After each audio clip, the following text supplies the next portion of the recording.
Welcome to the incredible northeast of India, a region of unmatched natural beauty, rich cultures, and unique histories. Today, let's take a quick journey through the 8 northeastern states and learn when they became what they are today.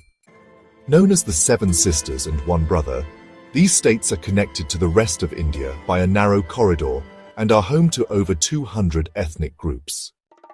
Let's begin with Assam, the gateway to the northeast, famous for its tea gardens, wildlife sanctuaries, and the mighty Brahmaputra River.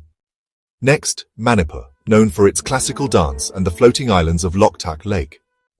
Then comes Meghalaya, the abode of clouds, home to the wettest place on earth, Mizoram. Tripura, with its tribal heritage and palaces, also became a full state on the same day. Arunachal Pradesh, the land of the rising sun, shares its borders with Bhutan, China, and Myanmar. Mizoram, a peaceful state with rolling hills, was formed on the same day as Arunachal, after years of negotiation and peace. Nagaland, rich in tribal festivals like Hornbill, was the first among the Seven Sisters to gain statehood.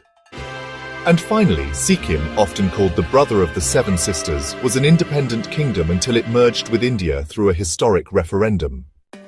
Together, these states form the vibrant and diverse Northeast India, a region that's a blend of cultures, languages, and scenic wonders. Which of these states would you love to visit first? Let us know in the comments. And don't forget to like, share, and subscribe for more Indian travel stories.